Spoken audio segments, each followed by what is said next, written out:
Hello and welcome to this week's episode of Cardinal Dash. And Daniel, we got a lot to talk about. We always do. And the people, they've heard us talk a lot about the possibility of this season. They've heard us talk a lot about, what a season could look like for Stanford. Well, now we have it. We have a season. We have a schedule. So let's get into some picks. Let's talk about some fun stuff. We teased it in the pre-show. We're going to be picking every game on Stanford's schedule. We're going to be making predictions for the entire Pac-12. So let's get into it. Daniel, right away, what will Stanford's record be in 2020? Let's break it down game by game. I don't want to pick that last game because I'm too scared of what may happen in the South. But I can tell you, Stanford will go 5-1 in the 6 games that we know of. And here is my path to get there. And I know it sounds insane. We all look at Stanford. We see the 4-8 record last year. It was the end of an era. David Shaw needs to be fired. I'm going to tell you, none of that is going to be said this year. Here's why. Stanford against Oregon in that opener, it's going to be a loss. I'm sorry.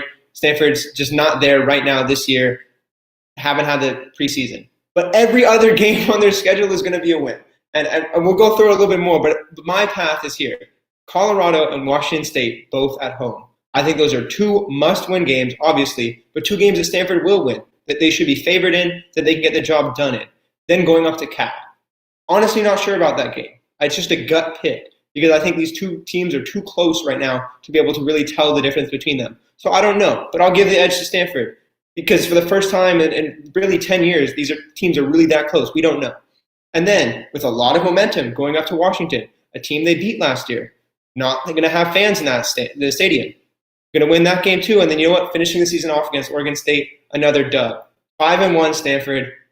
I'm calling it right now. Absolutely hate being the pessimist. I love that all the fans are gonna love you because you're telling them what they want to hear. Stanford fans, I'm gonna tell you what you need to hear. Stanford is not on pace to go 5-1 this season. I really hope they surprise me, but I see the Cardinal at 3-3 this year. And I think that they're going to beat a team they're not supposed to beat, and they're going to lose to a team they probably shouldn't lose to. Here's how I have it broken down. I also give Stanford an L in that Oregon game, but I think it's going to be a close game, and I think that's a winnable game for Stanford. Oregon is very good. They're extremely talented, but they're missing a lot. At this point, they're replacing their entire offensive line, 3 out of 4 defensive backs. The defense will still be salty, but I don't know if it's going to be unit that people were saying it would be preseason. And on the other side, the offense is a total question mark. But I'm still going to give that game to Oregon because I don't trust Stanford to go into Eugene, even without fans, and come out and beat a more talented team. So then I also have Stanford beating Colorado. I think that'll be a pretty easy win, frankly. A bit of a warm-up game for the Cardinal. I think Colorado is going to be really bad this year under a new coaching staff. And Stanford should take advantage of that. They should win at home, as we see them do most often. Then, I'm going to pick an upset against Stanford the next week against Washington State. I don't think Washington State's going to be great this year, but I think they're going to be pretty good. And Mike Leach or no, Washington State has had Stanford's number recently. Nick Rolovich is a good coach. I think he's going to operate a good system. And based on what we've seen from Mike Leach at at Mississippi State over the past couple weeks, maybe Washington State is better off without him. And we know that Washington State never ran the ball under Leach, and they have a very good running back in Max Borghi. I just think that Wazoo is going to surprise some people, and that's going to include David Shaw and the Cardinal in Stanford Stadium on November 21st. Then, the Cal game. Daniel, I've been hyping up Cal quite a bit on this show, and, it's against my better judgment. It really hurts me to do so, but I'm with you. We are winning big game in 2020. We're not starting off a losing streak that I think could really spiral given the way Cal is trending upwards, Stanford's trending downwards. I don't think David Shaw is going to let that happen. I don't think Davis Mills is going to let that happen. I like Chase Garbers. Davis Mills at his best is a lot better than Chase Garbers. And I think at that point in the season, Stanford will have found his footing. I'm going to give them a win. And the best part about it is we'll talk about what I expect for Cal outside of that, but I think Stanford's really going to play spoiler for the Bears. Then, going on the road to Washington. That's an automatic L for me. Until I see Stanford be able to win in Seattle, I'm not going to trust them to do it. I think that Washington is a similar position to Oregon. They're a team that has a lot of talent, more talent than Stanford, that has been a more successful program over the past few years, And so even though I don't think they're going to be great this year, I'm going to trust them to be good enough to beat Stanford at home. Then coming home for a game against Oregon State, that's not easy. Oregon State is an improved team. I'm still going to give the Cardinal the win. So that's where I get the 3-3, though I think they would be in great position to pick up a fourth win in that 7th week of play.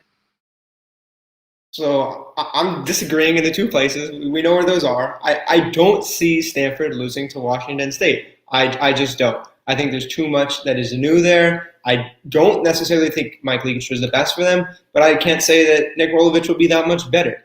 I don't think that necessarily is a program that is one of the top programs in the Pac-12. And Stanford historically in these past 10 years has been.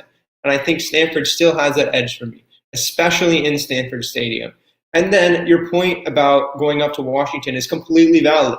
In any other year. This isn't any other year, right? No fans in the stands. We talked about that last week. And then on top of that, you say they're in a similar place to Oregon, but Oregon doesn't have a new head coach. Washington does. And again, I think that's a lot of turnover for a team, right, to deal with. In their first year, I think there's going to be ups and downs. And right now, that down is going to be against Stanford in week 5 as the Cardinal find a way to victory. Listen, I like everything you're saying, and I agree with you that the continuity of staff is an advantage in this pandemic year. But I still just trust Jimmy Lake in Washington to a higher degree than I do Stanford at this point. Jimmy Lake has been there, and he has been an incredibly successful defensive coordinator. It's not like they're going to be rewriting the playbook with him as a head coach. It'll be interesting to see what they do offensively, but Washington's going to be really good. I think that last year's 8-5 record, where they were supposed to be a lot better than that, kind of soured us to the Huskies, and certainly soured the national media. There's a reason Washington's not ranked in the preseason top 25. I think they're going to be a top 25 level team, and I'm not sure that's where Stanford is at this point. And then for the Wazoo game, that's more going out on a limb. I'm going to pick Stanford to win in a spot that they shouldn't win and lose in a spot where they shouldn't lose. David Shaw usually is very steady, beats the teams he should beat, loses to the ones he shouldn't. But I think in this pandemic year, you just don't know what to expect. I mean, look what we've seen in college football already, the amount of upsets, the amount of parity week to week. One week, a team looks amazing. The next week, they look like they're not going to win another game. And I'm afraid that Stanford's not going to be immune to the 2020 COVID effects, and that's where that Wazoo game is coming from.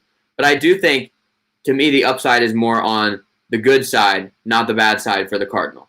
I would be much more likely to pick them to go 4-2, 5-1 than I would to pick them to go 1-5 or 2-4. I'm just landing that solid 3-3 because I'm boring, and the hat indicates, I'm an Atlanta sports fan. I've seen it all. I can't trust. I can't love anymore, and so I just checked the score, Daniel. We're looking at 1-1 right now, but I am fully confident the Dodgers will be pulling out a victory tonight.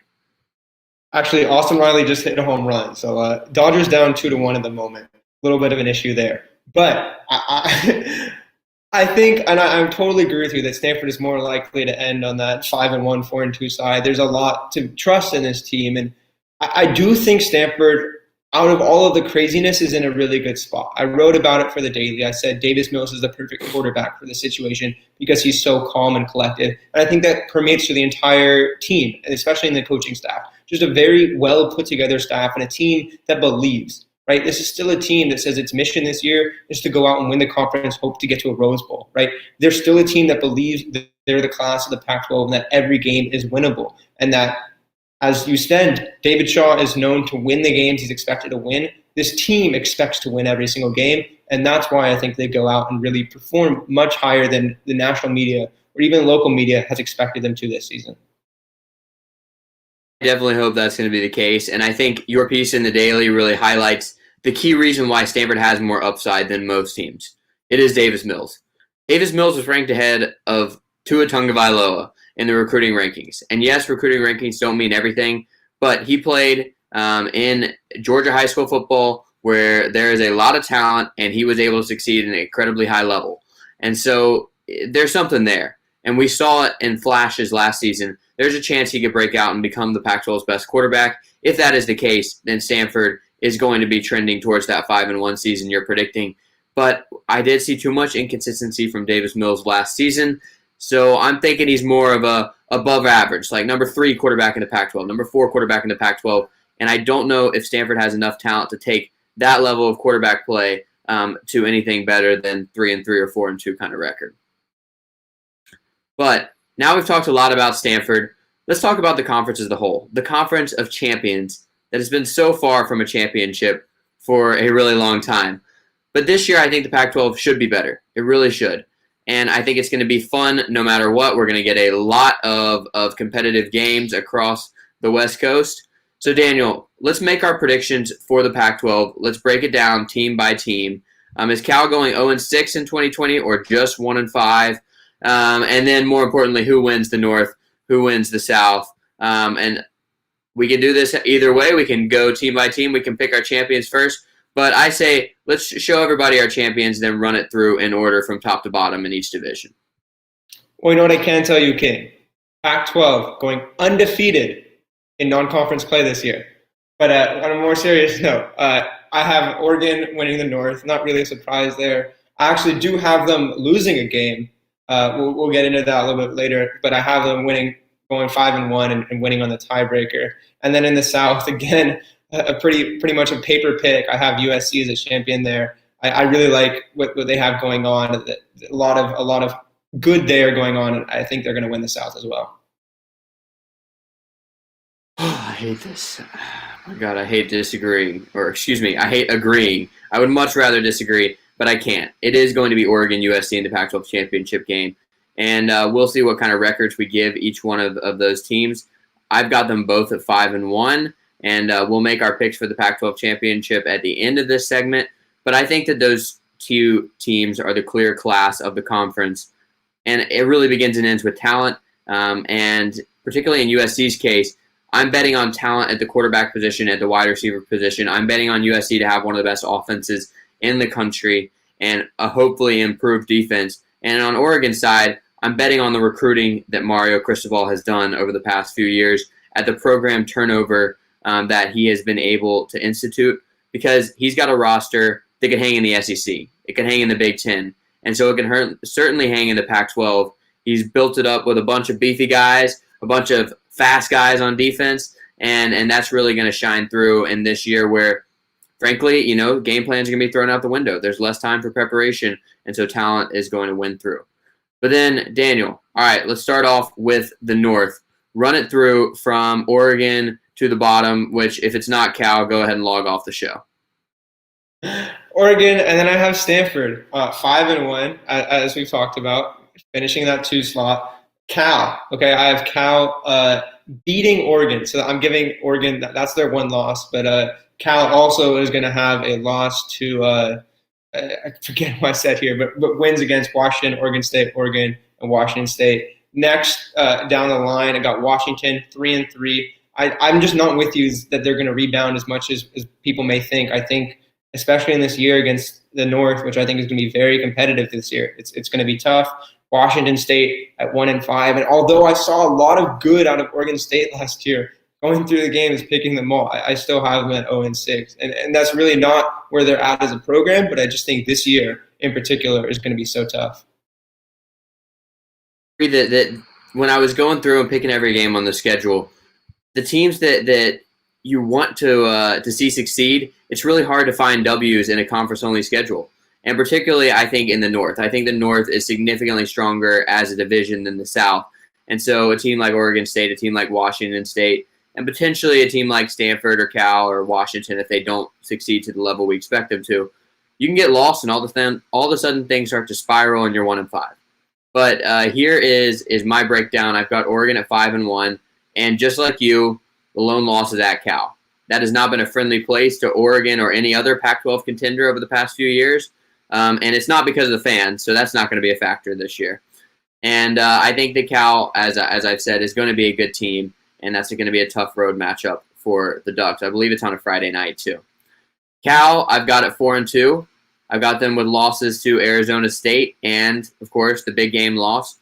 And so with that, I'm saying the big game loss is what keeps Cal out of the Pac-12 championship, which would just be glorious. Because if there's one thing that can salvage a mediocre season for Stanford, it's beating Cal and beating Cal in a game that really matters, and maybe a game that matters even more to the Bears than it does to the Cardinal. Then I've got UW at 4-2 with losses to Cal and Oregon. That would seem like a very UW year. I'm kind of taking care of business and then losing your big games. And I am that's one of the teams I'm the least confident about. I really don't know what to expect from Washington, but I'm betting on Jimmy Lake and the talent that he's built up. Then Stanford, I've got at 3-3, as we said, with those losses to Oregon, Wazoo, and UW. And then Oregon State. I'm not a hater. I love what Jonathan Smith is doing in that program. I'm going to give him 2 wins this year. Give me 2-4 for the Beavers. Those wins coming over Wazoo and Utah. That's really going on the limit. Scares me, but you never know what to expect from Utah this season.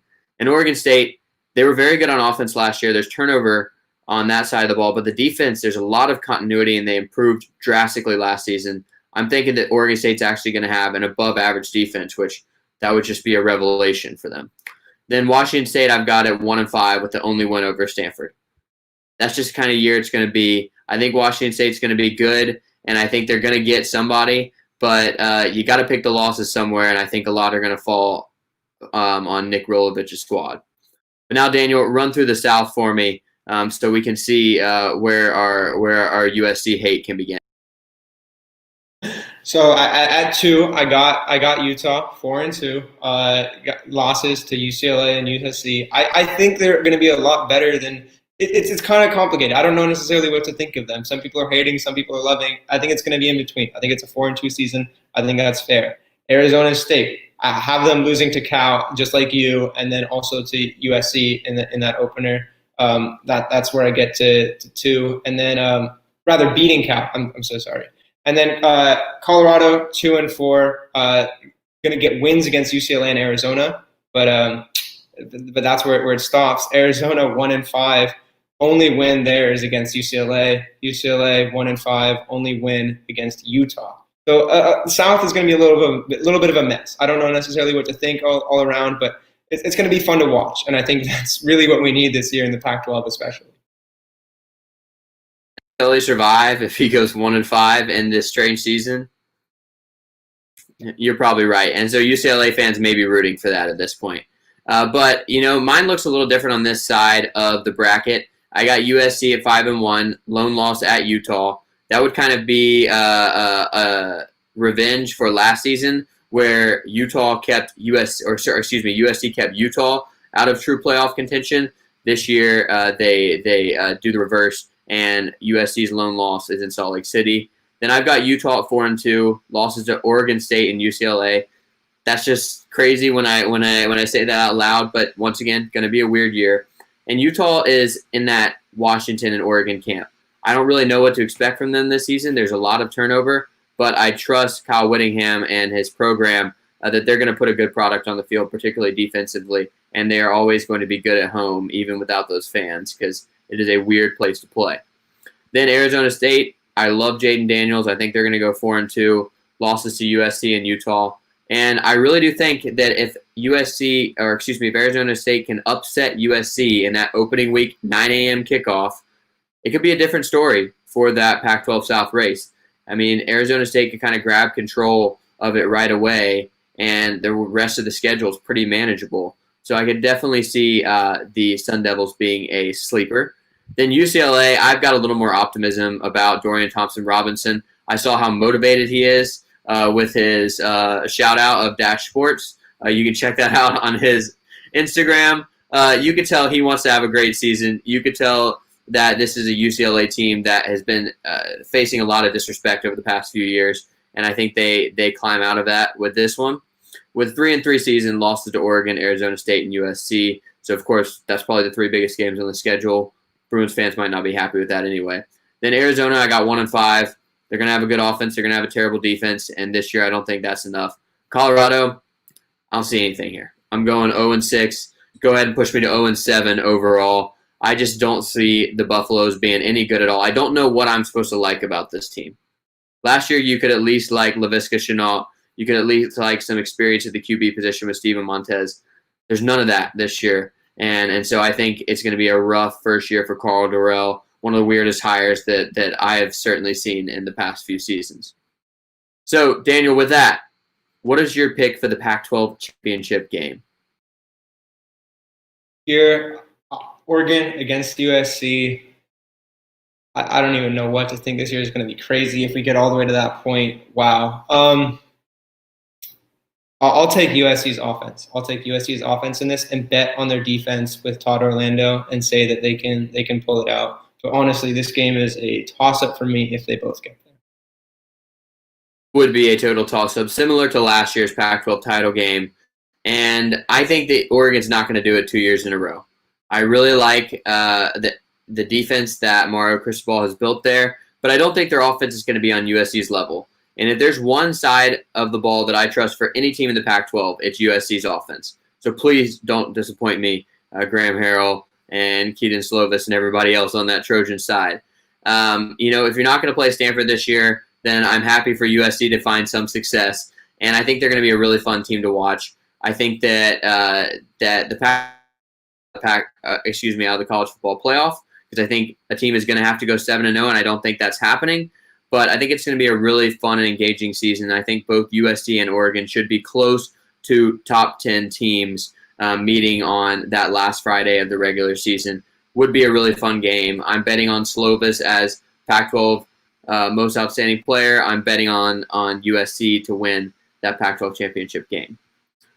Now, we've talked a lot about predictions. One of my favorite things to do. I love the Conference of Champions for all its flaws. And I think it's going to be a great season there. But let's dive back into Stanford specifically and look a little bit about at the impact freshmen that are going to see the field for the Cardinal this season.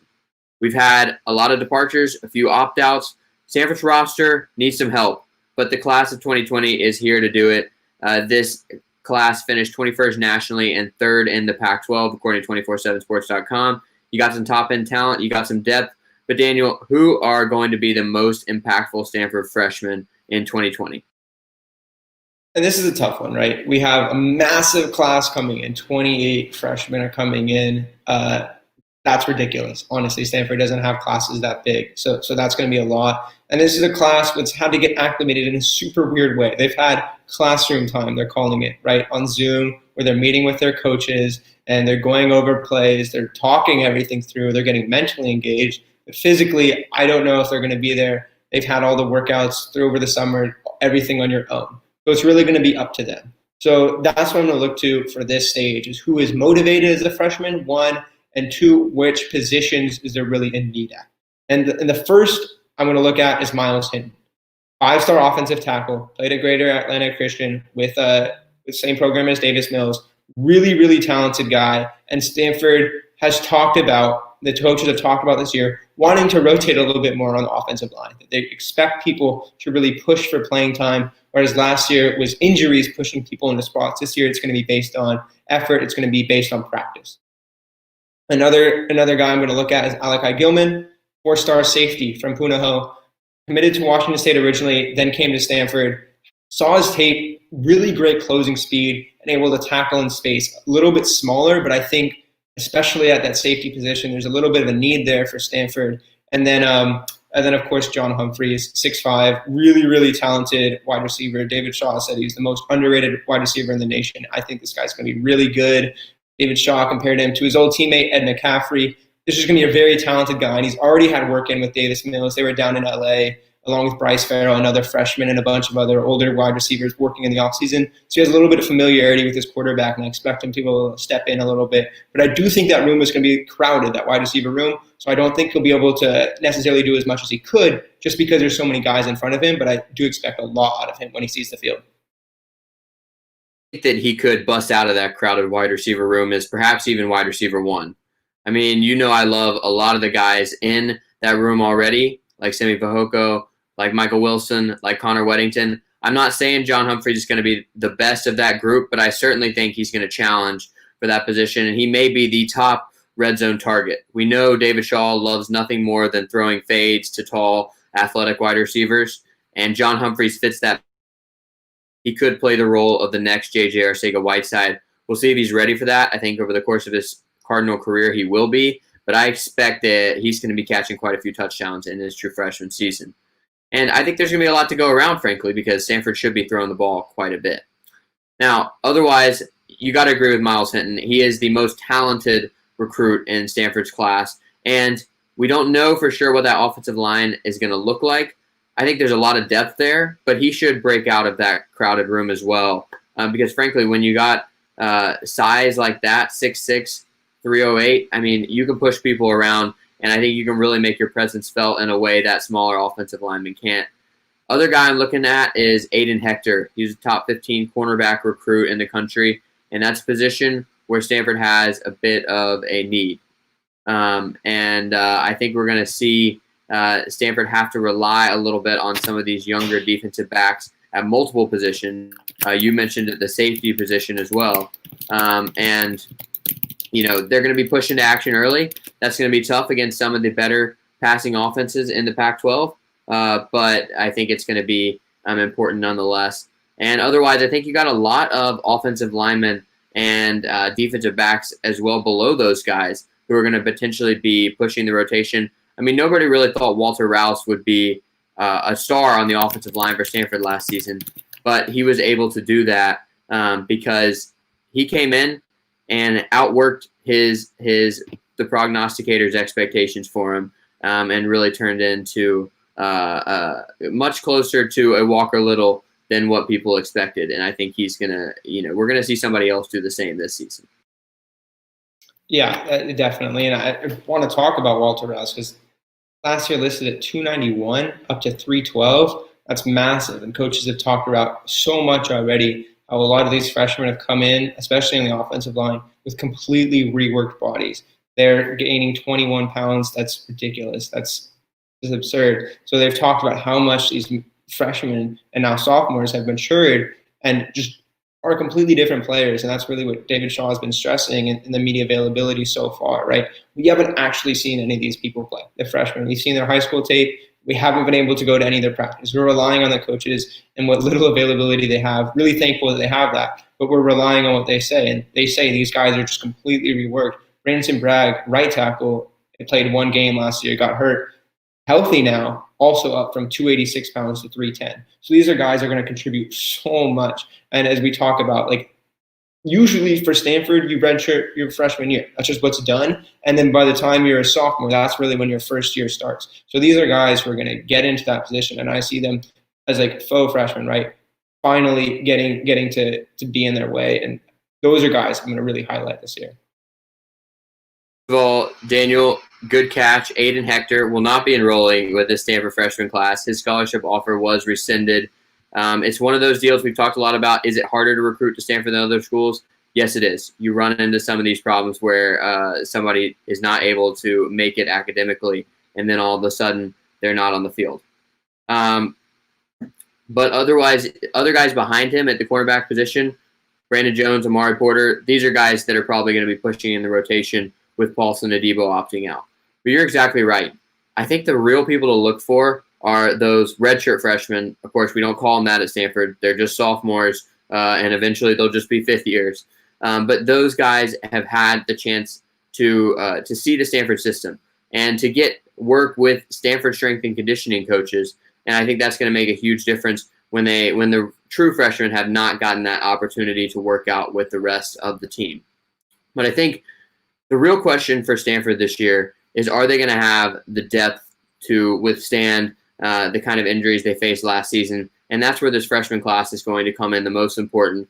Finally, Stanford has depth on the offensive line, and I think that makes me feel a lot better coming into this season, even if there are holes elsewhere on the roster.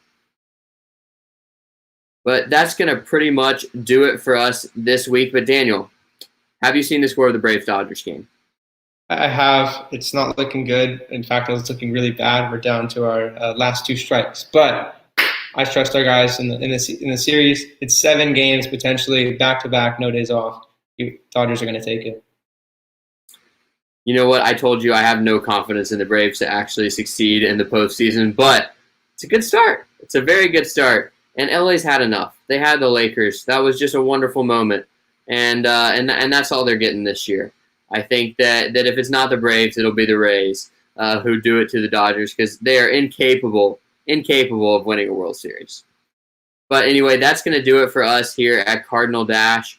Go out and follow us, Dash Sports TV on Twitter, YouTube, TikTok, pretty much everywhere where the social medias reside. And find our website at dashsports.tv to see all of our videos, all of our columns, and those columns also on at Sports Pac-12.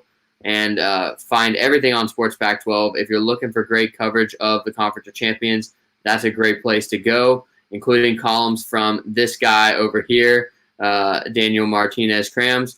And for Daniel, I'm King Jimison, and thank you for listening. We'll be back next week.